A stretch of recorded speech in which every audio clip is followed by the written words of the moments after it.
The big question for many is whether you can play Nightingale solo, or do you have to be in multiplayer?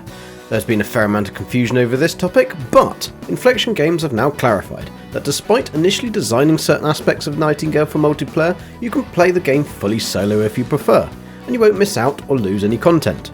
In short, the player will be able to take advantage of the unique realm card system to create specific worlds to complete the side quests that were initially designed with multiplayer in mind. However, I will elaborate further in later videos on this topic, as for now the game is still in pre-early access and there may be aspects that are subject to change. But rest assured that if you're a player who prefers a solo game experience, Nightingale can tick that box for you. Please don't forget to like and subscribe for more Nightingale and survival crafting content. Inflection Games have also introduced a number of other features that will be available on release, which is fantastic to see, as these are usually an afterthought by many larger game companies, and include a whole host of accessibility features covering audio, visual, communication, input and navigation. Despite the game being initially designed to play in first person, after many requests throughout the playtests, they have introduced a third person over-the-shoulder player option. This has now been added and will be fully available at launch. I love that Inflection have done this, despite the massive amount of work that would have been involved, as when playing games I certainly love to use both modes for different situations. For example, getting a better look at what's around my character, and sometimes just have a more immersive feel for combat in first person. Other options that have been added include the option to disable motion blur, the ability to adjust the field of view using sliders, various brightness options using a gamma slider, the ability to disable camera shake, and camera subtitles. However, let's talk about the big one, the most requested feature, Arachnophobia mode.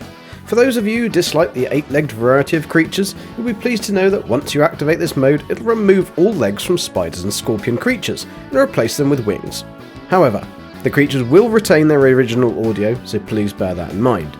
You'll also be pleased to know that within this mode, all non-interactable spiders and scorpions used for visual effects will also be replaced with ants.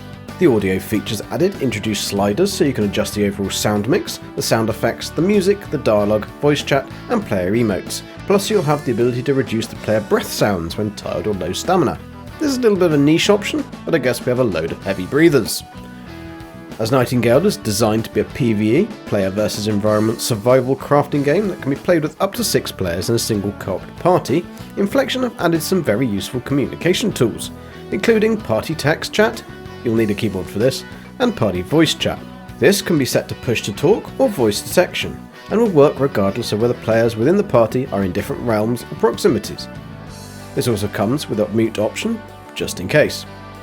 Both text and voice chat are really essential aspects of a good multiplayer experience, and although are not required to play Nightingale, they can massively enhance the experience of playing with a group of friends. So often these features are forgotten or not well implemented in other games, so I'll be interested to see how well this works and integrates within Nightingale.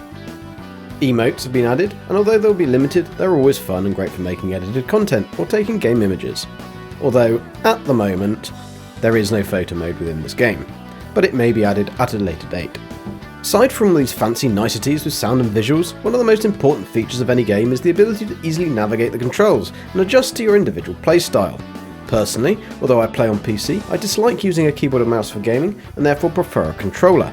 The great news here is that on launch, Nightingale will have full controller support and the ability to remap all game keys for both controller and keyboard and mouse.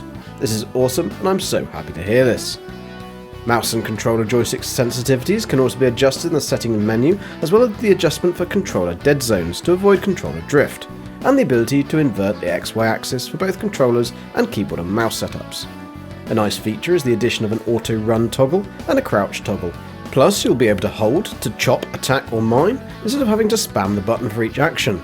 This will also work for gathering, so you can hold the auto gather for all nearby collectible items. Finally, there will be the ability to create custom waypoints to place beacons on the map that will show where and how far the marker is, and the ability to zoom realm maps in and out based on your needs. I can't wait to get stuck into this game and look forward to bringing you some helpful tips and tricks as well as other content for the game. I'm GG, and thanks for watching. Have fun. See ya.